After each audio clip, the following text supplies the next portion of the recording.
Greetings and welcome to another video of the Hindu vocab series 4/4/2017। सबसे पहले आज की कोट देखते हैं, फिर वो एमसीक्यू करेंगे जो हमने पिछली वीडियो में अटेम्प्ट किया था। Now let's begin.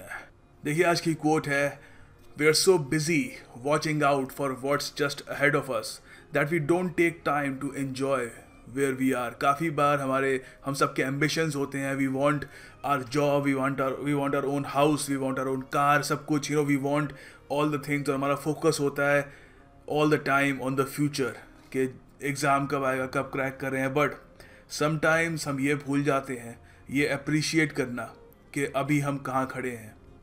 एंड मुझे बहुत लोगों के मैसेजेस आए हैं फेसबुक पे, और आप नीचे कमेंट सेक्शन में लिखते हैं कि काफ़ी लोगों ने जब ये सीरीज़ देखनी पहले स्टार्ट की थी तब से लेके अब तक they are feeling solid improvement. They feel that उनकी वोकैबुलरी बढ़ चुकी है काफ़ी हद तक and they feel more confident. और मैं चाहता हूँ कि आप इस चीज़ को अपने लिए अप्रिशिएट करें। For a moment just sit back, relax और अपने आप का एक अप्रिशिएशन दीजिए अपने आप को, क्योंकि YouTube पे lot of people would rather watch some entertaining video या कोई गाने वगैरह, but you take time out and listen to this 20 minute और 25 मिनट और video every single day to improve your vocab just so you can score more marks. It's commendable, kudos to you। और हमको ये appreciate करना चाहिए, तभी हम आगे बढ़ पाएंगे। So now let's start. देखिए सबसे पहले ये एक ईडियम बेस्ड जो MCQ था उस पर नज़र डालते हैं। All at sea, it's a very good idiom based MCQ। देखिए पहली बात तो पिछली वीडियो में मैंने गलती से यहाँ पे SEE लिख दिया था, सो सॉरी अबाउट दैट, मुझे माफ़ करना, ओम साई राम। सो यहाँ पर देखिए all at sea, it means to be puzzled, to be confused, कि समझ ना आ रहा हो आपको कि हो क्या रहा है। अब ज़रा इसका आपको ओरिजिन समझाता हूँ और कुछ सेंटेंसेस करके देखते हैं ताकि मेमोरी में ये हमारे बस जाए ये इडियम। देखिए ऑल एट सी का अर्थ क्या है। ऑल एट सी का सबसे एक्यूरेट अर्थ है कि एक ऐसी स्थिति में होना जहाँ पर टोटल एक कन्फ्यूजन है, कुछ समझ नहीं आ रहा, and there is a state of complete disorder. अच्छा, कंप्लीट डिसऑर्डर कब होता है? जब आपके पास नॉलेज की कमी हो, when you do not know कि आगे क्या होने वाला है। तो यहाँ पर ऑल एट सी क्यों? देखिए ये जो ईडियम है ये आता है from the lives of sellers. Sellers आपको पता है जो शिप में सेल करते हैं। तो काफ़ी बार आज के ज़माने में तो खैर हमारे पास GPS है, शिप्स गुम नहीं जाती ओशन में या सी में, उनको पता होता है कहाँ जाना है, काफ़ी हद तक उनके पास बहुत हेल्प होती है। मगर कुछ सेंचुरीज पहले ऐसा नहीं था, कंपस ही था घूम फिर के उनके पास, जिससे वो नेविगेट कर पाते थे। तो अब क्या है कि देखिए उस ज़माने में काफ़ी बार कंपस भी कभी कभी धोखा दे जाता रहा और समझ नहीं आता रहा सेलर्स को कि जाना कहाँ पे है। तो there was a state of complete disorder at that time, कि जब बिल्कुल आप समुंदर के बीचों बीच आप कहीं पे फंस गए हो और आपको समझ नहीं आ रहा कि आपको जाना कहाँ पे। So it felt like all at sea, ठीक है। तो मतलब उस वक्त कुछ समझ नहीं आ रहा था, कुछ everyone was confused, puzzled, perplexed भी कह सकते हो। तो यहाँ पर कुछ सेंटेंसेस हैं इसके। I was all at sea when I was suddenly asked for ₹500 more than the actual price। ठीक है, सिंपल सेंटेंस है। आप ये भी कह सकते हो people were all at see when the Indian prime minister announced the demonetisation drive. तो बिल्कुल उस वक्त तो पूरा ऑल एट सी हो गया था। उसके अलावा फाइनली आप ये भी कह सकते हो the king was all at see when his own general turned on him. Turned on him मतलब उसको धोखा दे दिया। ये फ्रेजल वर्ब है, आई थिंक मैंने एक बार डिस्कस किया था, नहीं किया, याद नहीं आ रहा। बट टर्न मतलब आप कह सकते हो कि my best friend turned on me, उसने आपको धोखा दे दिया, ही बिट्रेड यू। सो जब आपका कोई बहुत ही करीबी आपको धोखा देता है तो क्या होता है? There is a state of complete disorder, confusion, क्या हो क्या रहा है। So the king was all at sea. तो ये भी काफ़ी क्रिएटिव तरीका है, इस पर आप सेंटेंस बनाइएगा, काफ़ी अच्छा सेंटेंस बन सकते हैं। देखिए अब वापस अखबार पे आते हैं। प्लॉटिंग, देखिए इसको द हिंदू न्यूज़पेपर के एडिटोरियल सेक्शन में यूज़ किया हुआ था। प्लॉटिंग टुवर्ड्स अ सोल्यूशन, तो बेसिकली जो बैड लोन प्रॉब्लम है हमारे बैंकिंग सिस्टम में उसके बारे में था ये पूरा एडिटोरियल। तो वहाँ पर उसका एक पार्ट है प्लॉटिंग टुवर्ड्स अ सोल्यूशन। तो देखो पहले तो प्लॉटिंग को एज ए वर्ब, एक क्रिया के रूप में कैसे यूज़ करते हैं वो बताऊँगा। फिर एज एन एडजेक्टिव के रूप में कैसा यूज़ करते हैं वो भी बताऊंगा। दोनों ज़रूरी है, दोनों के मीनिंग थोड़े बहुत अलग हैं, तो आपको दोनों बताना ज़रूरी है कि कभी एग्ज़ाम में या किसी मतलब पैराग्राफ वगैरह में आ गया तो उस वक्त समझ पाओगे इसका अर्थ क्या है। प्लॉडिंग का देखिए, जब हम एक क्रिया के रूप में, एक वर्ब के रूप में जब उसका मतलब हम ढूंढ रहे हैं, तो इसका अर्थ होता है कि बहुत ही धीरे धीरे चलना, आराम आराम से स्टेप्स लेकर, और इस तरीके से चलना जैसे आपके जो पाँव हैं उनका वज़न बहुत ज़्यादा बढ़ गया है, ठीक है, पैर घसीट कर चलना। अब पैर घसीट कर आदमी कब चलता है? जब सीधी सी बात है कोई मतलब कीचड़ में फंसा हो, कोई बहुत ही स्टिकी सा सब्सटेंस हो, ठीक है, वहाँ से आपको गुजरना हो। तो यहाँ पर कुछ सेंटेंसेस है। I plodded through the crowd just to get a glimpse of. तो अब देखो, ज़रूरी है कीचड़ से ही गुजरेगा आदमी, क्राउड से भी आप जब जाओगे तो सीधी सी बात है बहुत ही आराम आराम से, मतलब भाग के तो जा नहीं सकते क्योंकि ऑफ कोर्स बहुत सारा क्राउड है, ठीक है। तो ग्लिम्स ऑफ, आगे किसी का भी नाम डाल लो जो भी आपको, जिसके भी की ग्लिम्स के लिए आप क्राउड से गुजरोगे, मैं तो किसी के लिए नहीं गुजरूंगा। उसके अलावा आप ये भी कह सकते हो, after the first day at the gym he plodded back home. तो सीधी सी बात है, किसी ने यहाँ पे जिम किया हो तो पहला दिन जो होता है तो उसके बाद तो पूरी बॉडी दर्द कर रही होती है, एंड घर आदमी बिल्कुल आराम आराम से मतलब पैर घसीटता हुआ जाता है, ठीक है। और फाइनली आप ये भी कह सकते हो, द डे वॉज प्लॉडिंग अलॉन्ग। तो दिन भी कभी कभी ऐसा होता है, बहुत ही बोरिंग सा होता है, आराम आराम से बीत रहा होता है, एक एक घंटा ऐसे लगता है 10-10 घंटे हैं, ठीक है। तो द डे वॉज प्लॉडिंग अलॉन्ग। अब ये हमने एज ए वर्ब डिस्कस कर लिया, अब एज एन एडजेक्टिव डिस्कस करते हैं। बाय द वे यहाँ पर कैसे यूज़ कर रहे हैं आप बताइए, एज ए वर्ब यूज़ किया जा रहा है या एन एडजेक्टिव? देखिए यहाँ पर एज ए वर्ब यूज़ कर रहे हैं by the way, प्लॉडिंग towards a solution.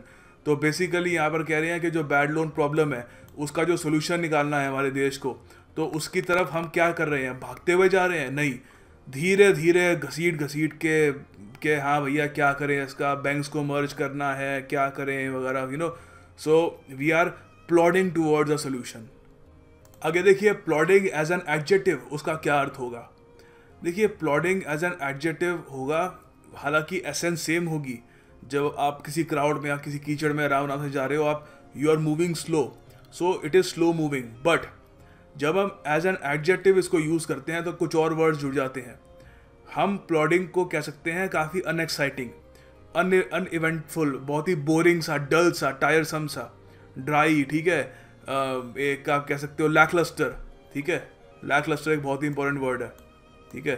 तो ये भी इसका सिनोनिम है प्लॉडिंग का। तो यहाँ पे 2 सेंटेंसेज हैं, ये भी इन पर नज़र डालते हैं। My friend thinks Titanic was an uninteresting and प्लॉडिंग movie. तो टाइटैनिक किसी ने देखी हो, लियोनार्डो डिकैप्रियो, केट विंसलेट की मूवी है, तो मेरे दोस्त को लगता है कि बहुत ही इंटरेस्टिंग और बहुत ही स्लो मूविंग, आराम आराम से चल रही है, 3 घंटे लंबी मूवी है, ठीक है। आप ये भी कह सकते हो प्ले जो होता है, ठीक है, इट वॉज अ प्लॉडिंग प्ले। तो किसी के बारे में भी कह लो यार ऐसे, तो it was a प्लॉडिंग episode, it was a प्लॉडिंग book that I read, ठीक है। बहुत ही स्लो मूविंग, अनएक्साइटिंग। ज़्यादातर सिंस स्लो मूविंग की हम बात कर रहे हैं तो ये मूवीज़ के लिए, प्लेयर्स के लिए, ठीक है, उनके लिए यूज़ होता है। तो यहाँ पर इसका एंटोनिम क्या होगा, ठीक है। इसका एंटोनिम सीधी बात है, एक्साइटिंग, इंट्रीगिंग, इंटरेस्टिंग, ये सब हो सकता है, ठीक है। All these are the antonyms of plodding. अच्छा देखिए, अगला यहाँ पर जो वर्ड है वो है फ्लैग्रेंट। फ्लैग्रेंट ये एक एडजेक्टिव है, मैंने लिखा है इसलिए नहीं क्योंकि थोड़ा सा ऑब्वियस सा ही था, तो वैसे बता रहा हूँ एडजेक्टिव है। तो यहाँ पे तो हिंदू में इसको यूज़ कर रहे हैं, रेजीम्स फ्लैग्रेंट एक्सेसेस। अच्छा यहाँ पे इतना बढ़िया समझ नहीं आएगा वैसे। फ्लैग्रेंट का देखिए अर्थ होता है ब्लेटेंट। ब्लेटेंट आपको याद हो, हम आई थिंक 2 या 3 बार ये वर्ड डिस्कस कर चुके हैं, और जब ब्लेटेंट डिस्कस किया था तब उसके सिनोनिम में भी मैंने ये वर्ड वहाँ पे मेंशन किया था। अच्छा देखिए, फ्लैग्रेंट का जो अर्थ होता है, कोई चीज़ जो बिल्कुल ऑब्वियस हो, खुली हो, कि सब मतलब सब देख सकते हैं, मगर ये पॉजिटिव वे में इस्तेमाल नहीं करते।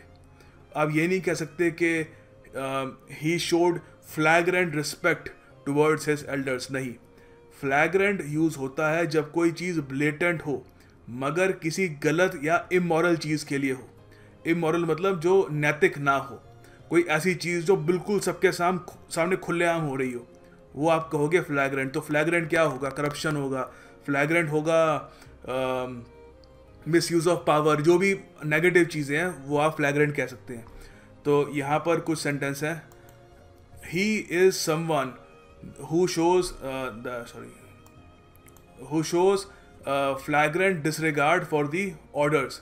तो flagrant disregard for the orders मतलब खुलेआम ऑर्डर्स को वो मानता नहीं है। He shows complete disregard for it. Steve Smith के बारे में आप कह सकते हो। स्टीव स्मिथ ऑस्ट्रेलिया के कैप्टन थे, आई थिंक इस टेस्ट सीरीज में कैप्टन ही थे। तो उन्होंने जब आपको पता होगा एक थोड़ी कंट्रोवर्सी हो गई थी, DRS जो होता है डिसीजन रिव्यू सिस्टम, उसको उसमें जब एक कॉल लेनी होती है तो बैट्समैन को वहीं पे ऑन द फील्ड खुद लेनी होती है। तो वो ड्रेसिंग रूम की तरफ देख रहे थे, तो वो क्या था, एक फ्लैग्रेंट फाउल था। और इंडियन क्रिकेट टीम ने भी कहा कि ये तो बिल्कुल ओपनली एक चीटिंग कर रही है, ठीक है। सो कोहली ने ऑलमोस्ट क्या भी दिया, it was like openly cheating कर रहा। तो कौन सी चीटिंग थी? वो फ्लैग्रेंट चीटिंग थी। अच्छा, फ्लैग्रेंट का जो उल्टा होगा, एंटोनिम होगा, वो क्या होगा? पहले तो अनऑब्ट्रूसिव। अच्छा, अनऑब्ट्रूसिव है ना, तो ऑब्ट्रूसिव का मतलब अगेन कुछ ओपन हो रहा हो। इसके भी सिनोनिम्स आपको दिखा दूंगा just to sort of clear it up. और स्लाइट जो कम हो, ठीक है। स्लाइट का यहाँ पे एसेंस में ये मतलब है कि जो इतना ओपनली ना हो रहा हो। अच्छा, ऑब्ट्रूसिव एक बार देख लेते हैं, क्योंकि अनऑब्ट्रूसिव उल्टा हो गया ना फ्लैग्रेंट का, तो ऑब्ट्रूसिव का अर्थ भी देखते हैं। देखिए, ऑब्ट्रूसिव होता है जो नोटिसेबल हो मगर पॉजिटिव वे में ना हो, ठीक है। आप कभी ये नहीं कहोगे कि he has a very obtrusive personality, वो नेगेटिव वे में है, ठीक है। ऑब्ट्रूसिव होती है मतलब नोटिसेबल है मगर जहाँ पर लोग उसको नोटिस करना नहीं चाहते, जहाँ पे वो चीज़ अनवेलकम है, वहाँ पे नोटिसेबल है, ठीक है ना। तो अब आप समझ पा रहे होंगे क्यों उसका ये सिनोनिम है। तो बाकी और भी मैंने यहाँ पे जो है सिनोनिम्स दे रखे हैं जो इसके हो सकते हैं। Interfering, intruding. इंट्रूडिंग जो वर्ड है हम डिस्कस कर चुके हैं, मार्च में डिस्कस किया था। मेडलसम, मेडलिंग, नोजी, ठीक है। All these are the synonyms of obtrusive. देखिए, अगला शब्द है हॉबल। हॉबल, तो यहाँ पे द हिंदू में यूज़ किया है पुअर इंफ्रास्ट्रक्चर हॉबल्स डिजिटल इंडिया। तो आपको सीधी सी बात है, यहाँ से लग रहा होगा कि हॉबल का मतलब ये तो नहीं है कि सपोर्ट कर रहा है डिजिटल इंडिया को। क्यों? क्योंकि पुअर वर्ड यूज़ कर रहे हैं यहाँ पे। तो कोई चीज़ जब पुअर होगी तो किसी और चीज़ पे क्या इम्पैक्ट डालेगी? नेगेटिव डालेगी, ठीक है। तो देखिए, हॉबल का अर्थ होता है मतलब लिम्प करके चलना। तो कभी कभी होता है जैसे टांग में कुछ मोच वगैरह आ जाती है तो हम कैसे चलते हैं? हम लिम्प करके चलते हैं, ठीक है। डिफ़िकल्टी के साथ चलते हैं, दिख रहा होता है कि काफ़ी हद तक अनइवन, थोड़ा लंगड़ा कर चल रहे हैं हम, ठीक है। सो यहाँ पर पुअर इंफ्रास्ट्रक्चर की वजह से डिजिटल इंडिया काफ़ी हद तक क्या कर रहा है? लंगड़ा कर चल रहा है ऑलमोस्ट, ठीक है, लिम्प करके चल रहा है। तो यहाँ पर एक सेकेंड, यहाँ पर जो है कुछ सेंटेंसेस है इसके। After a painful hobble to the nearest chair I took a painkiller. तो देखो, हॉबल एक वर्ब है, ठीक है। तो यहाँ पे मैं कह रहा हूँ कि आफ्टर अ पेनफुल हॉबल मतलब बिल्कुल लंगड़ा कर चला, चेयर पे बैठा, फिर एक पेन किलर ली। आप ये भी कह सकते हो Kohli was injured and was hobbling on the field, ठीक है। तो ये भी सिंपल सेंटेंस है। आप ये भी कह सकते हो फ्रैजाइल। फ्रैजाइल क्या होता है? फ्रैजाइल का अर्थ होता है जो आसानी से टूट जाए, ठीक है, नाजुक हो चीज़। तो फ्रैजाइल इन्वेस्टर ट्रस्ट, इन्वेस्टर आपको पता है जो इन्वेस्ट करता है, अगर इन्वेस्टर का जो भरोसा हो मार्केट पे वो फ्रैजाइल हो तो मार्केट क्या करेगी? लंगड़ा कर चलेगी, हॉबल कर करके चलेगी, क्योंकि इन्वेस्टर बार बार पैसे निकालते रहेंगे अपने, ठीक है। सो ये सब तरीके हैं हॉबल को यूज़ करने के। It's a very important word, याद रखिएगा। आगे देखिए, आप लोगों के लिए एक ईडीएम बेस्ड MCQ है, काफ़ी अच्छा। इसको मैं कल समझाऊंगा बहुत ही अच्छे से, स्टोरी के साथ, काफ़ी मतलब आपके लिए फ़ोटोज़ और वीडियोज़ वगैरह के साथ समझाऊंगा ताकि आपके माइंड में भी बच जाए। तो आपको बताना है ये जो ईडीएम यहाँ पे हाईलाइटेड है इस सेंटेंस में, इसका अर्थ क्या है, ठीक है। तो कमेंट सेक्शन में अभी अटेम्प्ट करिए और कल हम इसको अच्छे से डिस्कस करेंगे। देखिए, अगला शब्द है अलैक्रिटी। अलैक्रिटी, अलैक्रिटी होती है उत्साह हो तो किसी चीज़ का, ईगरनेस हो, विलिंगनेस हो, रेडीनेस हो किसी चीज़ की। ये इसके सबसे बेहतरीन सिनोनिम्स हैं, अगर एग्ज़ाम में आएंगे तो यही आएंगे। इसके अलावा कुछ आपके लिए सेंटेंसेस हैं ताकि आप समझ पाएँ इसको यूज़ कैसे करना है सेंटेंसेस में और वैसे भी। I accepted the invitation with alacrity. तो मैंने जो इन्विटेशन था वो कैसे एक्सेप्ट किया? रेडीनेस है, कि उत्साह से, कि आई वॉज रेडी, कि मैं आऊँगा, बिल्कुल आऊँगा। तो उसके अलावा आप ये भी कह सकते हो the motivational book I read has increased my alacrity to learn more and achieve my goals. तो होता है कभी आप कोई मोटिवेशनल किताब पढ़ लो तो यू गेट, आपको एक ईगरनेस मिलती है, विलिंगनेस मिलती है कि और पढ़ना है और सीखना है और ग्रो करना है मुझे as an individual.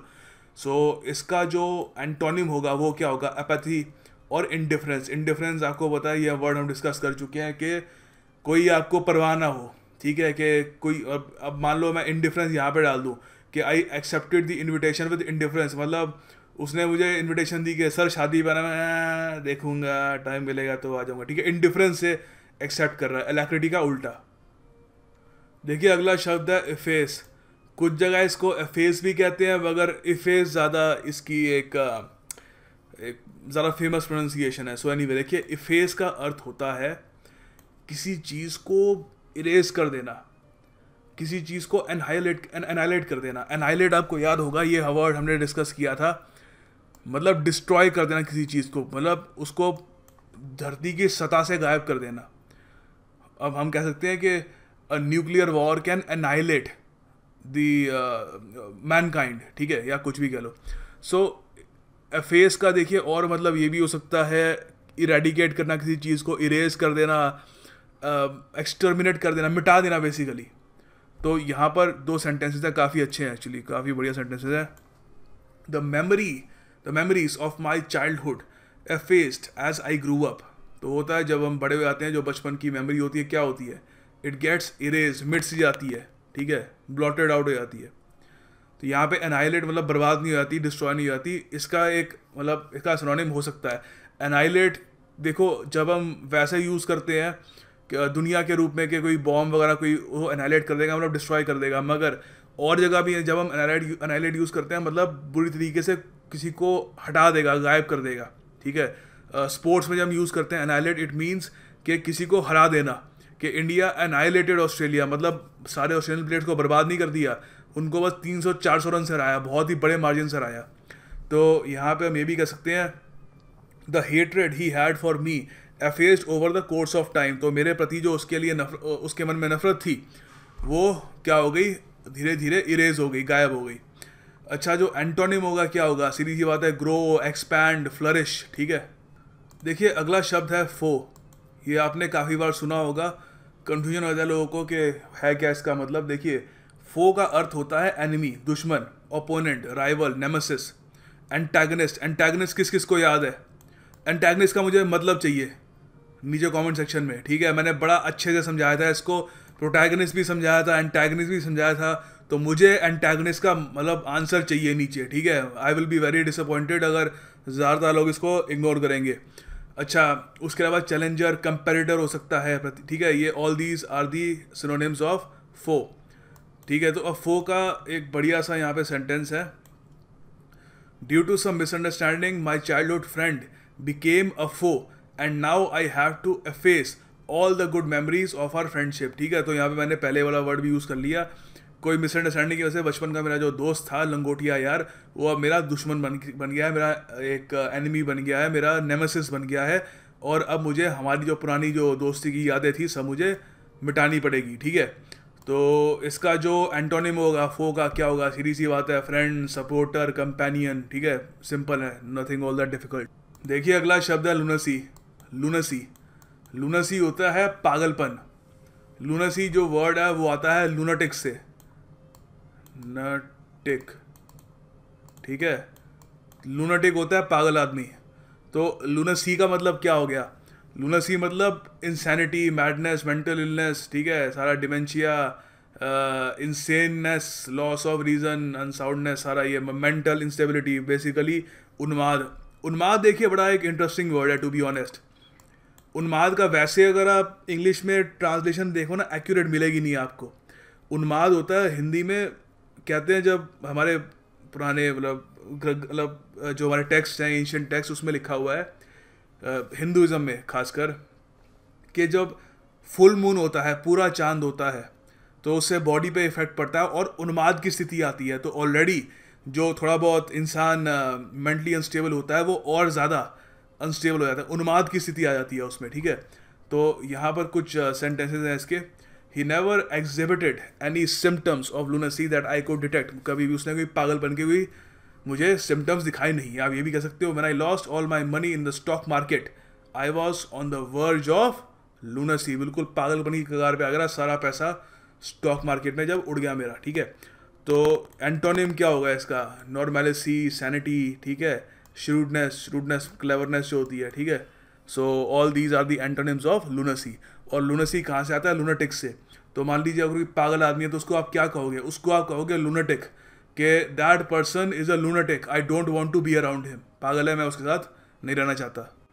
Finally the task of the day, आपको देखिए सेंटेंसेस बनाने हैं लूनेसी, फो, हॉबल और ऑल एट सी पे। So do your best, make good sentences and just keep on writing. This is the way to success. Keep on writing, keep on working hard. मैं आज या कल में एक वीडियो लाऊंगा on how to improve your English. उसमें 3 मैं एक जेन्युइन रास्ते बताऊंगा जो आप अपनी लाइफ में इम्प्लीमेंट कर सकते हैं, वो चीज़ें जिससे आपकी इंग्लिश ओवरऑल इम्प्रूव होगी।